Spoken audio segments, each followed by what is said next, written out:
docente em Teoria Geral do Estado pela Faculdade de Direito da Universidade de São Paulo, professor visitante da Faculdade Nacional de Direito de Nova Delhi, na Índia, da Faculdade de Direito da Universidade da Califórnia, Berkeley, da Universidade de Pretória, na África do Sul, do Instituto Max Planck de História do Direito Europeu, em Frankfurt, pós-doutorado em Direito Comparado na Universidade de Boston, em Direito Constitucional pelo Pontifício Universidade Católica do Rio Grande do Sul, PUC do Porto Alegre, em Literatura, no Departamento de Teoria Literária da Universidade de Brasília, da UNB, e em História do Direito na Faculdade de Direito da Universidade de Brasília também, doutor e mestre em Filosofia do Direito e do Estado pela PUC de São Paulo, MBA em Direito Comunitário Europeu na Fundação Getúlio Vargas e pela Escola da Administração da Fazenda de Brasília.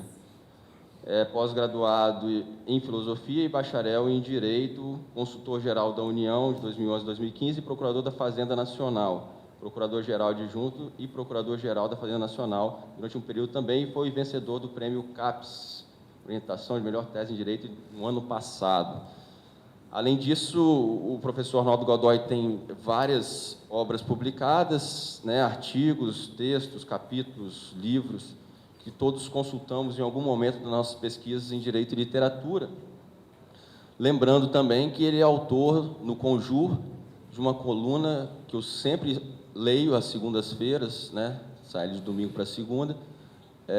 A gente começou com o Lênio, que escreve a sexta, o Arnaldo escreve a segunda-feira, no Conjur, chamado Embargos Culturais.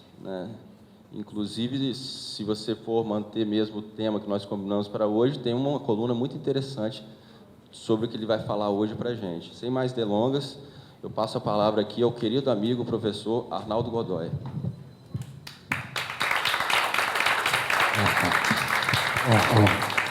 Agradeço a gentileza, a lhaneza, a atenção, o afeto, o carinho.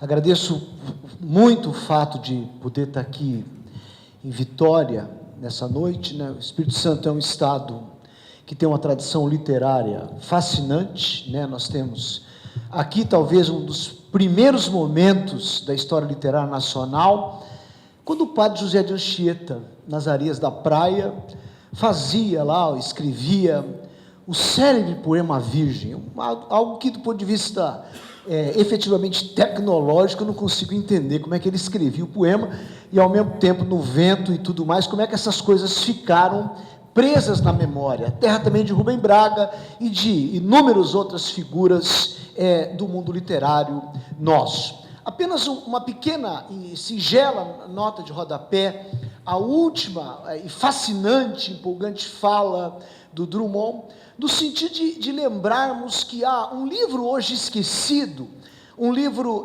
da década de 70, de autoria de um italiano chamado Umberto Eco.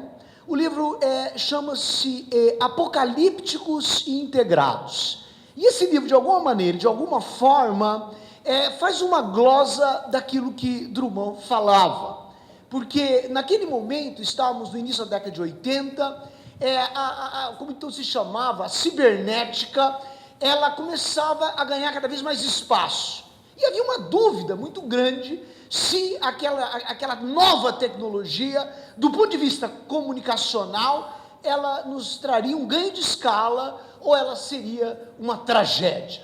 Para muitos era uma tragédia, para outros era algo que podia representar algo de positivo, e esse livro fica aqui como uma recomendação, Umberto Eco, chama-se Apocalípticos e Integrados, é uma visão assim fascinante desse problema empolgante. Nessa fala dessa noite, o mote consiste numa espécie de um problema, ou de um falso problema, traduzido numa pergunta, e que seria: que país verás? E eu gostaria de me lembrar do dia 7 de janeiro do ano de 2015, quero imaginar, era uma quarta-feira, e nessa quarta-feira de 7 de janeiro de 2015, lançava-se um livro em Paris. Esse livro tinha, traduzido para o português, o sugestivo título de Submissão.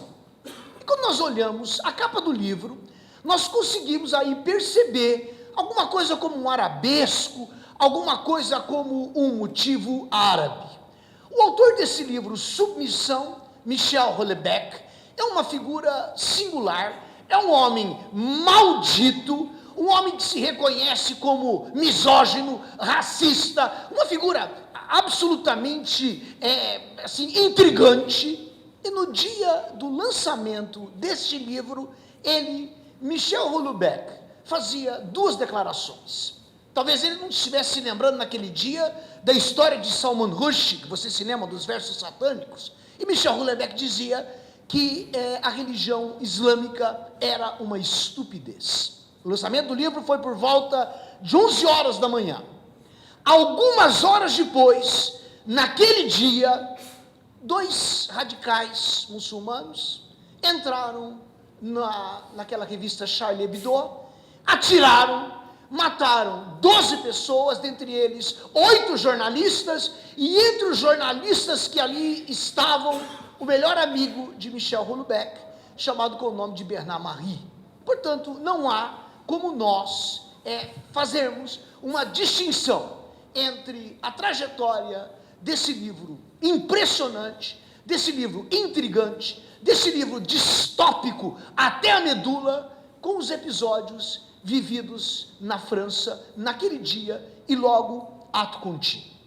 20 anos antes, em 1985, uma canadense, uma senhora muito elegante, ela lançava um livro que naquele momento ficava como que despercebido. O livro chamava-se, na língua original, de Handmaid's Tale, e esse livro fora traduzido na nossa língua português para O Conto da Aia. Um livro que hoje é um best-seller, um livro que reaparece, um livro de 1985, o que nos faz lembrar alguma coisa. Alguém de vocês aqui nesse ambiente tão erudito pode ter alguma referência com uma literatura absolutamente agressiva que há para com a tradição islâmica? Nós temos uma tendência de imaginarmos o mundo muçulmano, especialmente do ponto de vista de gênero, mulher, como sendo algo teratológico. Então nós assistimos aqueles filmes, o mais clássico de todos, Nunca Sem Minha Filha. Ou então nós lemos aqueles livros, que são livros dessas livrarias cheesecake. Você vai lá, come um bolo, toma um café, não é? E às vezes come alguma coisa. O livro chama-se Princesa.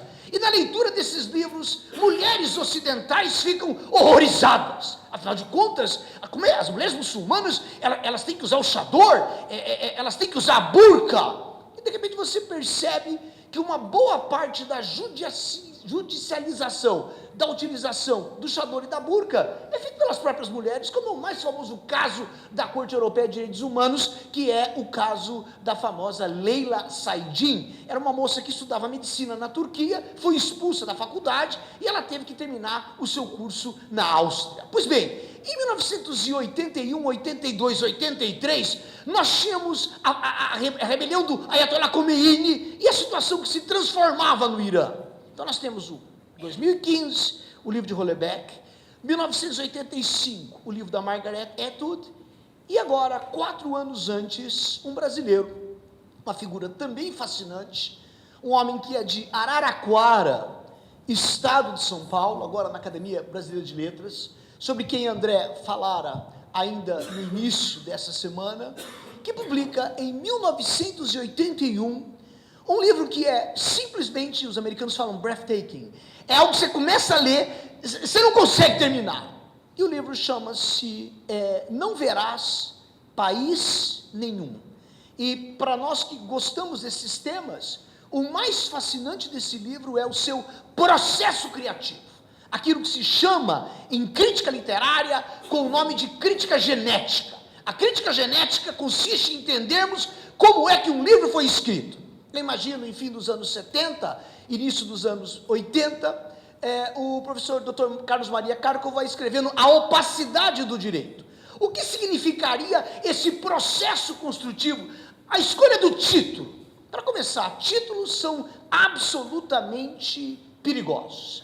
Alexandre Dumas, quando escreve Os Três Mosqueteiros, na verdade é a história de uma quarta pessoa, que era nada mais nada menos que D'Artagnan. Não era nem Athos, nem Porthos, nem Aramis. Falei de Humberto Eco no início, e o nome da Rosa é algo também fascinante. não tem rosa nenhuma naquela novela. Você tem uma discussão em relação ao problema do que vale mais a palavra ou o nome dado à palavra, que o William Shakespeare também tem numa cena fascinante de Romeu e Julieta, quando a Julieta, aliás, é o caso de amor mais bonito de todos os tempos, né? Talvez o único caso que deu certo. Morreram tudo pequenininho, ele com 15, ela não deu tempo de brigar nem nada, e num determinado momento, ele fala, eu sou Montequil, você é Capuleto, e ela responde, mas e seu nome?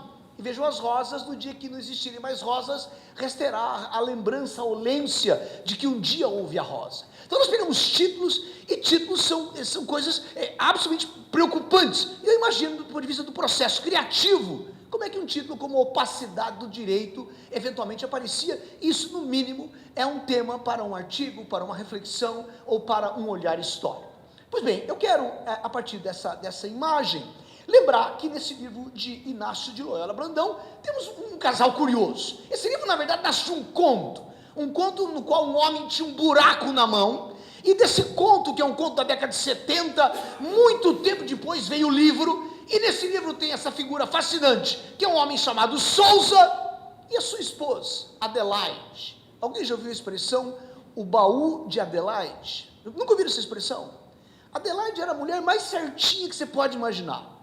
Adelaide era recatada, Adelaide era uma mulher absolutamente religiosa, tocava piano, mas ela não se permitia tocar sem a partitura, ela tinha que estudar sempre.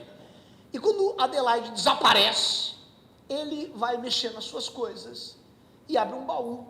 E nesse baú tem pluma, paetê, lingerie de sex shop, e aí ele fica a vida inteira perguntando o que aconteceu. Adelaide, na verdade, é uma segunda Capitu na tradição, digamos assim, histórico-literária brasileira.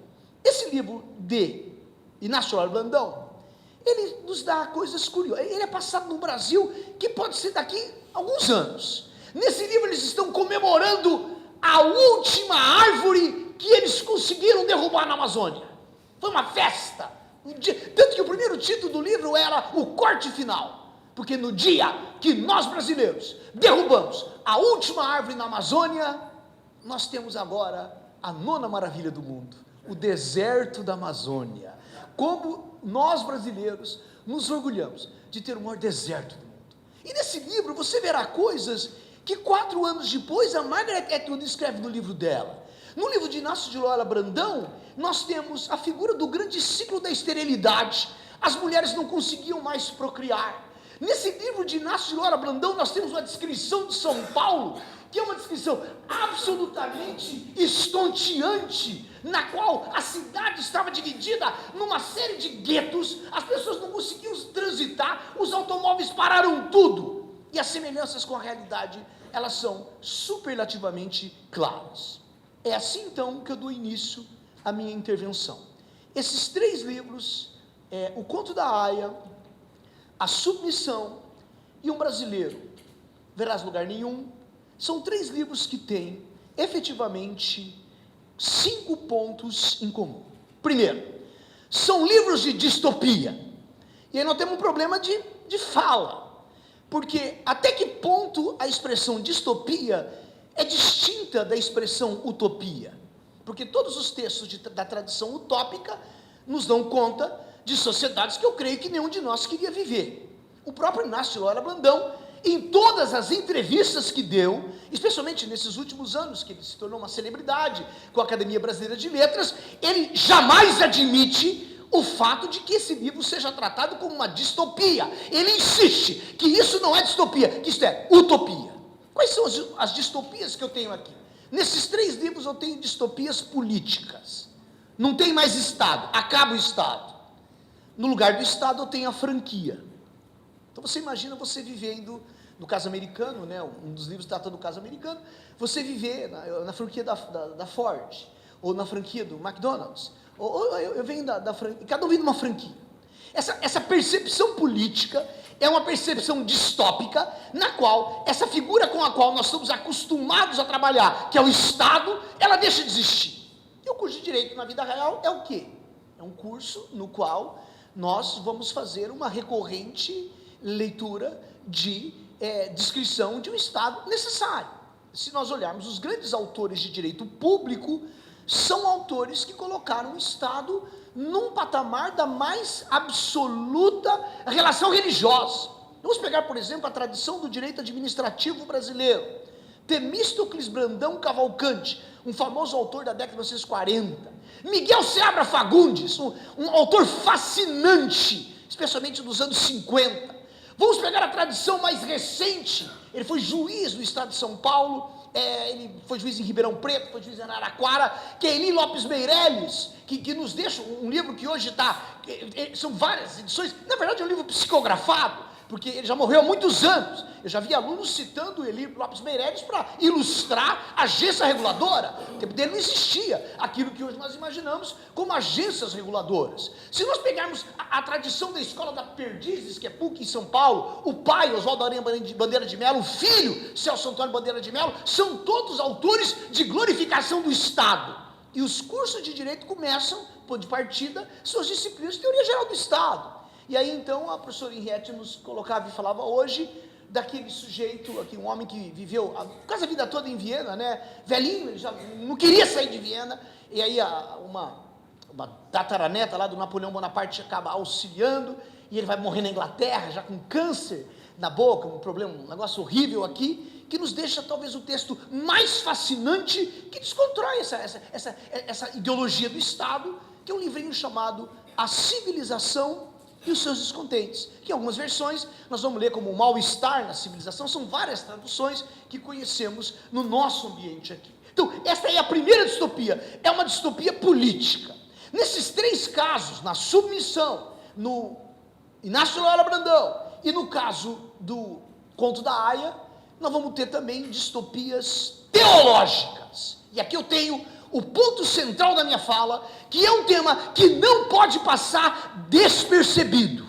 Nós temos hoje a construção de um discurso religioso de fundamentação teológica absolutamente ascendente. Há dissertações de ciência política, teoria geral do Estado, direito constitucional, eu inclusive tive alguns orientandos meus, escrevemos quase uma parceria sobre um tema fascinante que é abuso de poder religioso. Se nós olharmos o tema da submissão, nós temos aqui uma distopia teológica. Se nós olharmos o tema o Conto da Aia, nós temos, daqui a pouco eu vou narrar um enredo. O enredo do Conto da Aia é uma apropriação de um texto camoniano. 7 anos de pastor, Jacal Servalabão, pai de Raquel, Serrana Bela. Bem como também é a apropriação de uma das passagens mais fascinantes veterotestamentárias, que é aquela relação de Jacó com Lia e com Raquel, e com aquele problema todo da continuidade daquela dinastia. Então são distopias políticas, são distopias teológicas, são distopias ambientais, porque quando você lê o Conto da Aia, por que as mulheres estavam todas elas impossibilitadas de gerar filhos? Porque a situação da natureza era tal e tamanha, a fissão nuclear era tal e tamanha, que elas estavam todas num contexto de muita disfunção. É aqui que nós vamos perceber, isso aqui é uma coisa fascinante também. E Inácio de Loyola Brandão, quando ele descreve esta Amazônia que se transformou num deserto, então eu tenho uma distopia política, uma distopia teológica, eu tenho uma distopia ambiental, que é uma coisa que se realiza. Nós estamos até hoje vivendo o problema de Mariana, estamos até hoje vivendo o problema de Samarco, nós vamos abrir os jornais agora e estamos lendo o óleo que pega uma boa parcela do Nordeste brasileiro, uma coisa sem proporções. Aqui nós temos também distopias feministas, inclusive o Conto da Aia foi transformado numa série dessas de televisão, que assim, ou você tem muita força e entende que é um argumento literário, ou você não consegue assistir, porque é uma coisa, eu nunca vi tanta violência com a condição feminina como nós assistimos no Conto da Aia. Tem uma cena na qual ela deita na cabeça da mulher do sujeito, a Serena Joy, e ela ali é frequentada sexualmente pelo comandante daquela região, que é algo que, aquilo não é estupro, ao mesmo tempo é um estupro, é uma coisa assustadora. E a parte dessas distopias feministas, nós temos também aqui uma distopia antimalthusiana. Quando eu era menino, ia na escola, eu morria de medo, porque os professores contavam na aula de geografia, lembra da aula de geografia? Aula 1, afluentes da direita do rio Amazonas. Aula 2, afluentes da esquerda do rio Amazonas, lembra disso ou não? Aula 3, as camadas geológicas da Terra.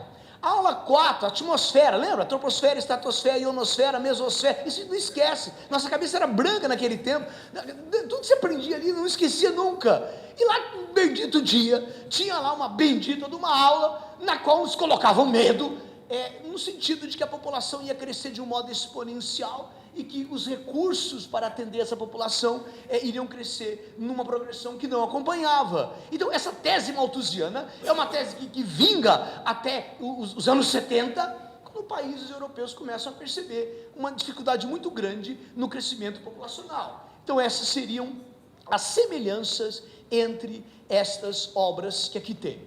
E a propósito até de um fecho que houve ao longo da semana, nós estamos no tema da utopia, que ao mesmo tempo é um tema da distopia. Então nós temos as utopias antigas. Aí você chega a uma figura que, para mim é uma figura fascinante, eu não consigo entender. Se vocês tiveram, ou quem tem a memória, ou quem tem, vamos usar para o bem agora, o celular, há um quadro fascinante, de autoria de Rafael Sanzio, essa tela é de 1517 mais ou menos, chama-se A Escola de Atenas. Você lembra desse quadro? Na escola? Aí estão todos os filósofos, só tem homens, todos os filósofos gregos, e no meio delas tem duas figuras, uma delas apontando o dedo para cima, e a outra do lado assim, apontando o dedo para baixo.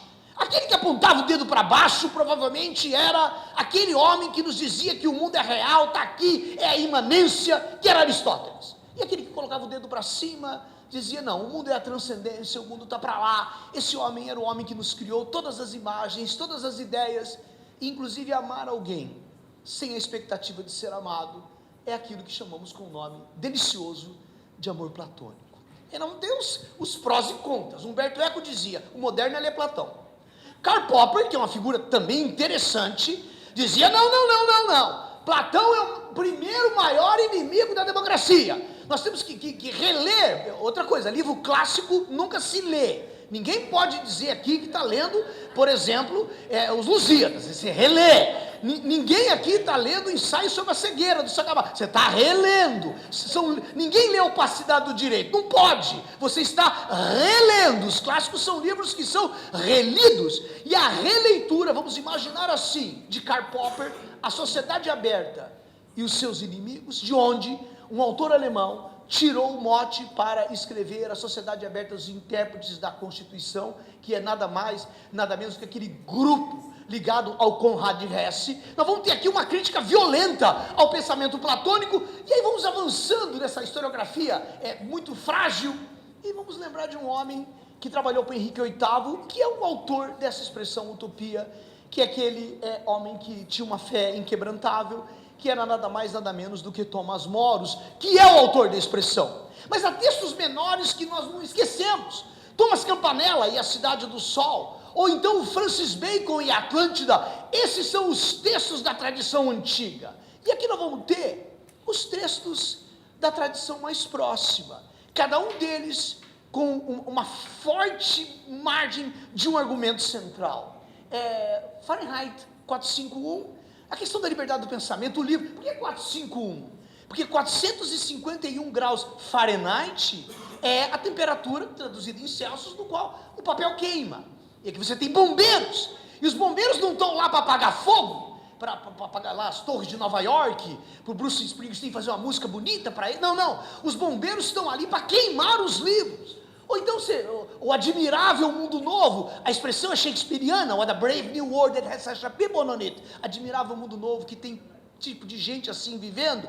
Naquilo você vê o problema da sexualidade, a segunda parte do livro, o soma, aquele remédio que eles tomavam, ou ainda dentro de 1984, com essa questão muito crucial em George Orwell, que é um homem deslocado. Ele nasce em Bengala, nasce na Índia, vai para a Inglaterra, você vê alta, média, baixa classe, ele começa a brigar com todo mundo, ele adora os socialistas, mas ele tem um personagem que é Bernstein, que é nada mais nada menos do que Tolstói, aliás Trotsky, e ali ele critica sobremaneira. Então, se nós pegarmos essa tradição aqui, eu poderia acrescentar a Laranja Mecânica. A versão do cinema é bonita, agora tem que olhar tem uma coisa curiosa, nós temos dois Laranja Mecânica.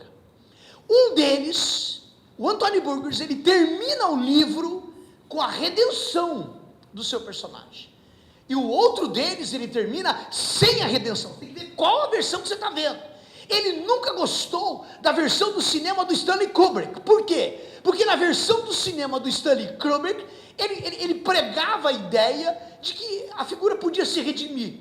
Quem de nós estuda, por exemplo, o tema do abolicionismo penal, que é um tema fascinante para quem encarcerar as pessoas, o abolicionismo penal, ele pode ter como ponto de partida as reflexões da Laranja Mecânica, que no cinema estão com um autor maldito, que é um autor fascinante, que é Malcolm McDowell, que é o mesmo que fez Cat People com a filha do Klaus Kinski, aquela moça muito bonita, chamada Nastasia Kinski. Vamos ter também agora a tradição do século XXI, e para mim, se eu posso falar aqui, o livro mais legal que eu li em toda a minha vida, que é nada mais, nada menos, e eu, a professora Joana, falamos um pouco sobre esse livro hoje cedo, o livro que tem um personagem literário que a mim mais me machuca, me agrada e me liberta. O livro chama-se O Ensaio sobre a Cegueira. E no fim do livro aparece um cachorro. Ninguém naquele livro tem nome. O cachorro chama-se o Cão das Lágrimas. Cão das Lágrimas é um personagem à espera de uma dissertação de mestrado, de uma tese de doutoramento, do ponto de vista jurídico. Porque aquele animal sobra aquilo que a nós homens falta, que é aquela redenção humana, de ver uma mulher chorando, caída, com aquela chuva que começava, e a partir daquele momento, em nenhum minuto, ele se separa dessa personagem fascinante, que também não tem nome, que é a mulher do médico. Ou ainda, nós vamos ter aqui, um americano chamado M.T. Anderson, o livro dele chama-se Feed. Quer ver? Onde esse americano está? Feed. Vai no Google, você vai ver esse feed. Feed quer dizer alimentado, alimentação. Não tem tradução ainda. Nesse livro, as pessoas têm um chip dentro do cérebro. E esse chip está conectado, tempo total, com a rede da internet.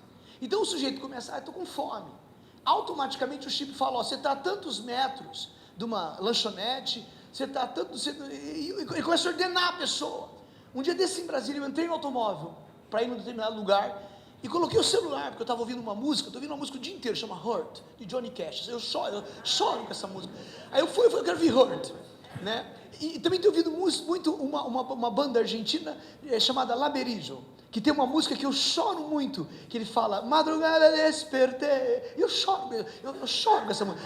Aí eu fui ligar o celular para ouvir a tal da música, estava assim, você vai para tal lugar, é tantos quilômetros e o trânsito está assim. Eu falei, mas como? E efetivamente aquilo acontecia, eu estava indo para aquele lugar. Esse livro Feed, de uma certa maneira, ainda que sem o chip aqui guardado, ele era de um certo modo realidade. Ou então, a última das distopias, que é um autor japonês chamado Kazuo Ishiguro, o livro chama Nunca Me Deixe Só, ou Never Let Me Go, que é um dos livros mais fascinantes que há sobre distopias. Feita essa rápida introdução, agora vou ser mais objetivo, mais direto, eu vou sintetizar com vocês rapidamente os 3 livros, e em cima dos 3 livros vou lançar alguns problemas. Submissão, a começar pelo título.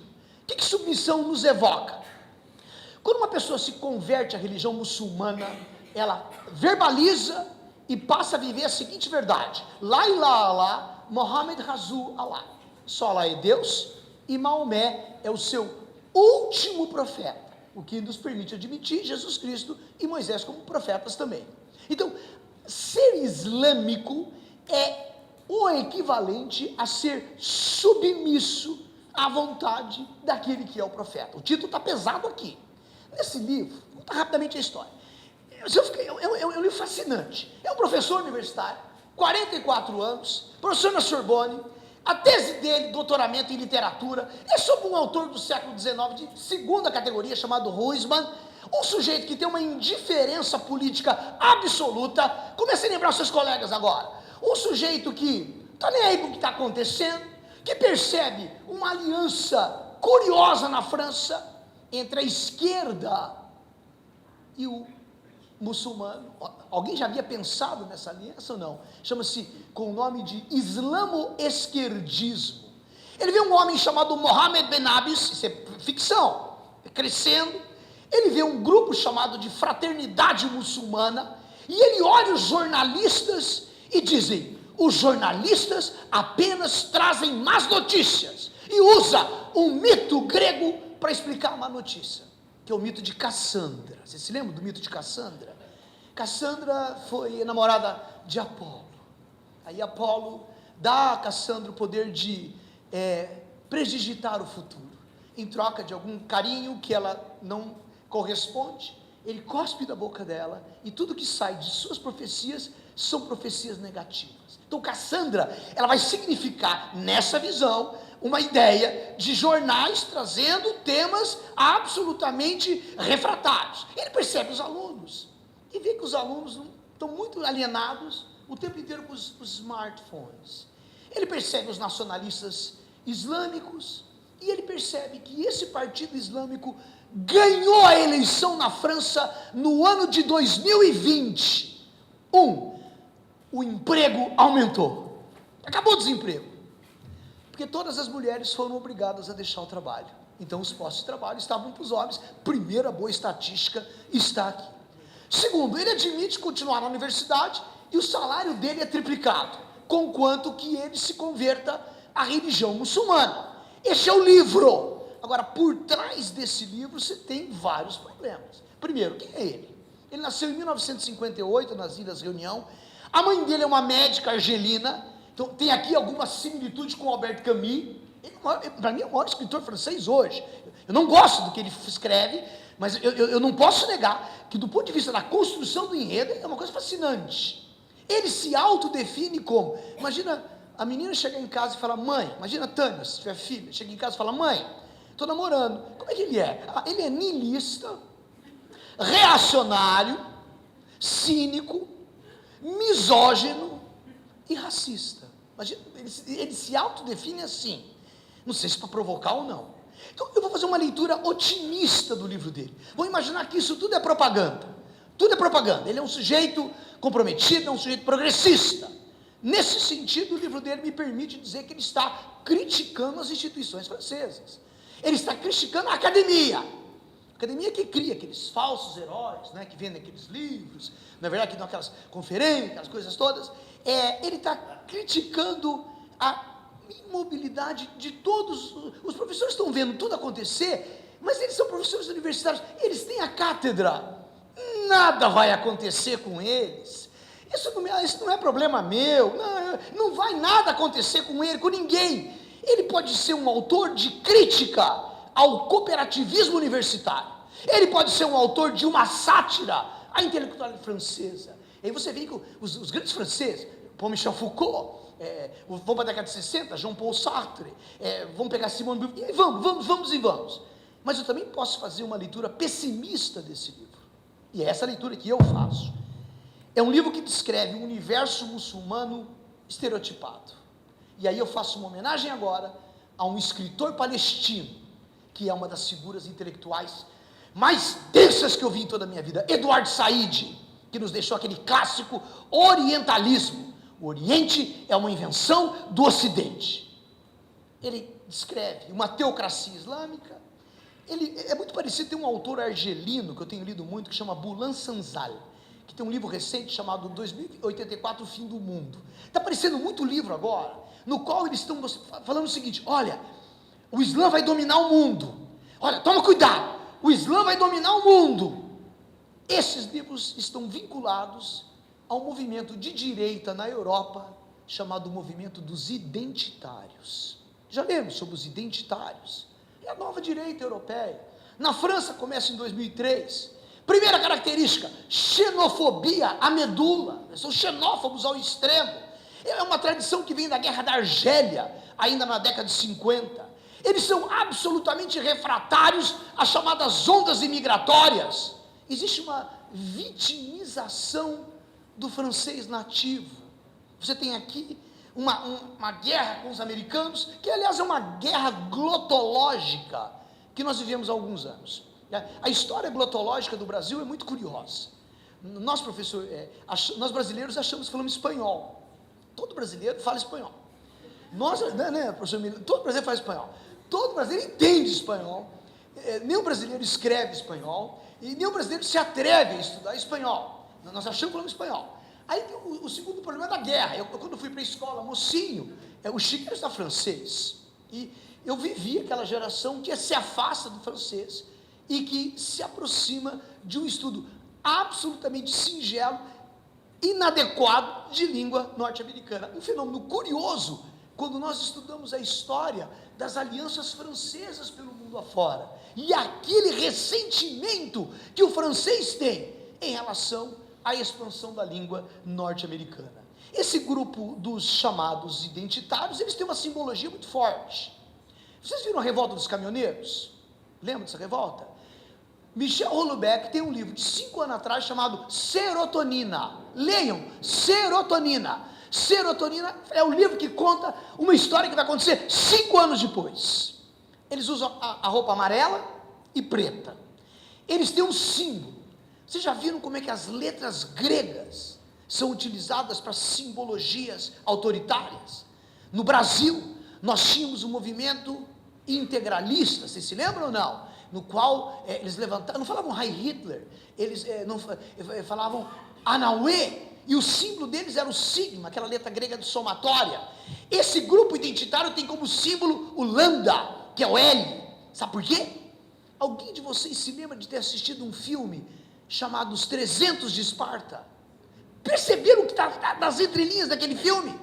300 de Esparta é a guerra dos gregos, Ocidente, versus os persas, Oriente. Então, essa coisa, você falou hoje a palavra balbuciar, em algum momento você usou esse verbo.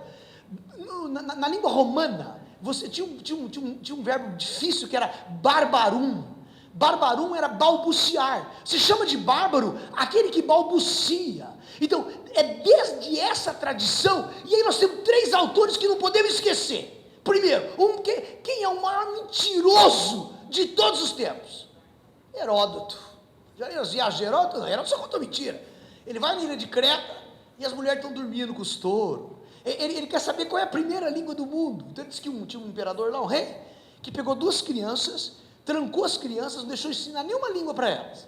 A primeira que fosse pedir pão, ele ouvia a língua que ela pediu, pão. Essa era a língua originária de toda a humanidade. E a primeira palavra que a criança fala é becos, que era uma língua falada numa região do Egito. Então, Heródoto tinha a certeza de que aquela língua era uma língua originária. Heródoto que cria essa história do outro, é o outro. Essa tradição, ela continua, e agora você tem um momento fascinante, que é Tucídides. E tem depois um terceiro, que é Xenofonte. E quando esses gregos, nas suas narrativas, eles contavam as várias guerras pelas quais passavam, se tinha um substrato de cultura em face de um substrato bárbaro.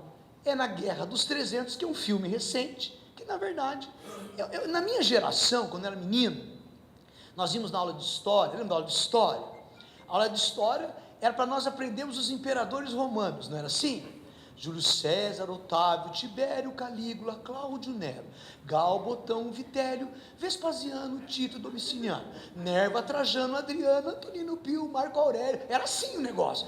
Para que serve eu não sei, mas era assim que nós aprendíamos. E nessas aulas de história tinha uma aula fascinante, que o professor comparava Atenas e Esparta. Lembra desse dia ou não? Você via Atenas, aquilo era nos Estados Unidos. Atenas era nos Estados Unidos.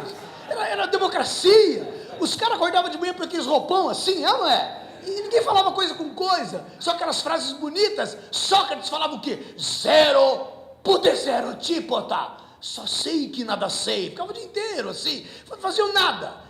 Aí você pegava Esparta era a Rússia, comunista, todo mundo no mesmo, né, comia no mesmo prato, a tal da sopa negra, nunca esqueço, a sopa negra era uma sopa feita de fígado humano. Então, você olhava Atenas e Esparta, você via a liberdade norte-americana, você via ali Kennedy, você via ali todos, e você via a Rússia não, stalinista, era isso, esta era a mensagem. O artifício disso foi um historiador chamado Edward McNeill Burns. Quando você vê hoje esses relatos da Guerra dos 300, esses relatos também são relatos que tentam mostrar que o conflito Ocidente-Oriente é muito, muito, muito mais do que um livro, que foi um livro clássico na década de 90, chamado The Clash of Civilizations, de Samuel Huntington, que começou com um pequeno artigo numa revista, e nessa mesma revista há um artigo publicado por uma figura também muito estranha, que é Francis Fukuyama,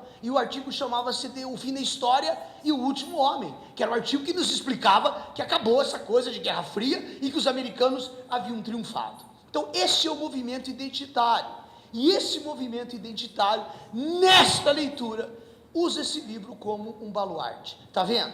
Se nós não expulsarmos os imigrantes, vai acontecer o que está se falando nesse livro. De igual modo, quando eu vou para o Conto da Aia, eu tenho outra história. O Conto da Aia é um livro dividido em duas partes.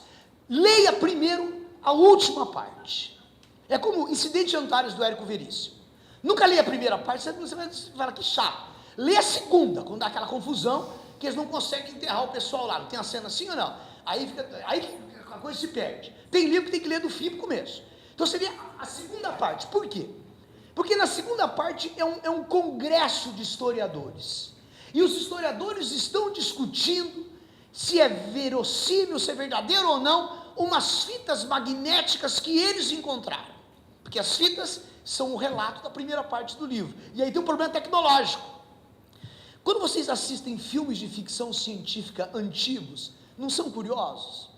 Vocês estão perdidos no espaço. Eu vejo aqui, Planeta dos Macacos. Esse filme começava com uma música do Strauss, né? Era uma coisa fascinante. Quando você pegava os filmes de ficção científica, ele não é a descrição do futuro, porque nós não temos essa condição. O filme de ficção científica é você contar uma coisa de hoje, um pouquinho melhorada. Por exemplo, quando o Inácio Lora Brandão, ele quer contar a sociedade do Brasil do futuro, ele está trabalhando com ficha telefônica.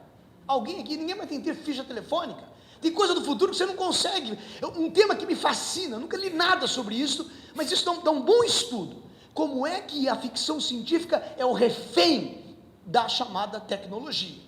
Então, nesse Conto da Aia, tá? A segunda parte, os historiadores estão discutindo, aconteceu isso ou não? E concordam que teve um lugar chamado Gilead. Eu vi um filme que vocês fizeram um direito de literatura fascinante sobre isso, tá? Depois de... Tem. Agora, essa mulher, quem é? Não conseguimos saber quem é. Tenta, não consegue. Aí eles pegam os dois artífices do modelo. Um cara tinha trabalhado para a CIA e o outro deles era o sujeito que controlava as informações que havia dentro dos Estados Unidos da América. Ele sabia, isso é muito parecido com o que está acontecendo hoje, de você ter os algoritmos e saber quem é que está falando e quem é que não está falando. Em seguida, eles tentam desenhar como é que era essa sociedade. É fascinante. Então você tem, as mulheres não conseguem mais procriar. Algumas que podiam procriar, eles inventavam uma pena para elas. Se era o segundo matrimônio, não pode, a religião não permite. Prendia a mulher, sequestrava os filhos dela, e essas mulheres se chamavam aias. Elas se vestem muito parecidamente com os Quakers da Inglaterra do século XVI, os Amishes do século XVII. Elas ficam naquelas casas, a única função delas é deitarem lá para serem procriadas. E aí lembra aquela cena de Raquel na Bíblia? Raquel diz para Jacó, né? Olha, eu quero um filho, né? Jacó fala, mas eu sou Deus para te dar um filho, não tem uma cena assim? E aí ela fala, não, eu quero, pega a minha escrava, que é Bila, pega a minha escrava, e eu tenho um filho com ela. Então tem uma cena no livro, é apavorante. A mulher chama Serena Joy, a dona da casa, que tinha um programa de religião na televisão. Aí a mulher deita no colo dela, cabeça, ela sente, o livro fala assim, ela sente o osso púbico, ela sente a perna direita, ela sente o ofegar da dona, ela abre as pernas, e naquele momento, ela é sexualmente frequentada pelo dono da casa, e todas as mulheres chamavam off alguma coisa, de alguma coisa. Então essas eram as aias. Tem as mulheres que trabalhavam nas casas, as martas. Isso, o mais fascinante agora são as chamadas tias. Tias eram mulheres que controlavam as outras mulheres. E olha que coisa interessante, qual é o argumento da autora? Onde o poder político é escasso, ele é altamente disputado. Gente, como é que nós nos vendemos para o poder? Esta relação que exige o Norberto Bobbio escreveu um livro sobre isso, os intelectuais e o poder. Pega os intelectuais brasileiros, Todo homem de poder histórico tem um intelectual a seu favor. Getúlio Vargas tem lá Francisco Campos. Eu não vou falar aqui da era militar, porque pode dar problema. Mas qualquer momento, vende muito livro, qualquer momento que você chegar, você vai ter um intelectual. Então, os intelectuais pensam o que naquele contexto? Como é que eu vou controlar as pessoas? Usando pessoas iguais a ela. Quem é que no trabalho controla todo mundo? É um cara que trabalha que nem você. Quem que é o nosso colega na faculdade que tenta enquadrar todo mundo? É uma pessoa que está igual a você. Então, mulheres é que eram utilizadas para dominar as outras mulheres. Aí vem um relato, ela começa a contar o meio ambiente. Isso é uma coisa, é assustador. Você vê cenas com sacos plásticos. Os homossexuais tinham um crime, era um crime relativo à ocultação de sexo. Então, nessa descrição, também distópica, tem um pano de fundo, que é o pano de fundo do fundamentalismo. Então, existe aquilo que eu chama-se de crítica genética. Qual é o processo de construção do livro? Ela está vivendo um problema grave. Por que as pessoas estavam estéreis? Tinha uma cepa de sífilis que era incontrolada e tinha uma outra coisa. Qual foi o maior medo que minha geração, eu tenho 58 anos, que a minha geração viveu? AIDS. É o meu medo, AIDS. Porque, lembra quando Foucault morreu de AIDS ou não? Oh, que horror. Rock Hudson. Aqui no Brasil tinha o Cazuza, lembra do Cazuza ou não? Cazuza magrinho, já sem cabelo, né? Teve o outro, Lauro Corona, né? Aquilo era uma coisa explorada ao extremo por um pensamento de a sociedade não pode se ampliar. Então, a AIDS é que estava por trás de tudo aquilo. E você vai ter um argumento religioso, veterotestamentário, nem se aceita a narrativa de Marcos, de Mateus, de Lucas, de João, tenta deixar de lado, e você tem uma fixação com o veterotestamento. Agora, vou terminar falando rapidamente do Não Verás País Nenhum. Primeiro, que é o livro que tem que ser lido. Ele tem que ser lido por ser um autor brasileiro, é um autor de Araraquara. É a história de um sujeito que vive numa sociedade brasileira de futuro. Muita coisa que está acontecendo ali, está acontecendo hoje. Quando nós vimos para cá hoje à tarde na van, houve um momento em que os carros estavam todos parados. Ficou parado, ninguém andava para trás, nem nada, parado. São Paulo, às vezes, tem engarrafamentos de 250 quilômetros, uma coisa impensável. Então, é um trânsito, é um calor. Vocês já perceberam como é que vai ser a temperatura do tempo futuro a vingar essa ideia? O único lugar que é gelado, qual é? É o inferno de Dante, porque Dante inverteu a lógica. Se nós olharmos aquele corneto que é o inferno de Dante, o pior crime que tem é trair a pessoa que te ajudou, tá? No inferno de Dante, você conhece bem isso, no fundo lá embaixo é gelado, é frio, não é quente. Agora, se nós pegamos os textos que fazem uma referência a esse tipo de situação, é um calor insuportável. Um livro fascinante para ler, curtinho, dá para ler em meia hora. O Estrangeiro, de Albert Camus. O Estrangeiro, o tempo inteiro está calor. Aí está o sol, está o calor. Não é? Até a hora que ele é preso. É um calor, é um calor. E qual é o argumento que ele usa para justificar o homicídio? Na verdade, ele não está sendo julgado porque ele matou o sujeito. Não, ele está sendo julgado porque ele não foi no enterro da mãe. Mas ele diz que ele matou por quê? Porque está muito sol. É muito sol na cabeça dele. E você começa a ler esse livro aqui, dá calor. E o Inácio Lora Blandão conta como é que ele escrevia o livro. Diz que ele conta que ele escrevia o livro de cueca, porque era muito quente em São Paulo. E uma vizinha falou que ele estava escrevendo o livro nu. E os jornais, naquele tempo já tinha fake news, com outro nome, né? Colocaram que ele escrevia nu. Diz que até hoje, quando ele vai em algum lugar, as pessoas perguntam: é verdade que o senhor escreve nu? Então era um calor insuportável. E ele coloca nas paredes do apartamento, ele tinha separado da Bia, que era a mulher dele, ele coloca no apartamento que ele morava, vários cartazes assim, vários posters de lugares mais frescos, mais gostosos, para que ele pudesse escrever esse livro, que é um livro que narra uma sociedade, é Brasil, com problemas ambientais, com problemas políticos, e sobremodo com problemas existenciais. A história do baú de Adelaide, o que a mulher dele deveria ou não ter feito com ele, e ele não responde. Isso é um enigma, desses enigmas que marcam a literatura brasileira.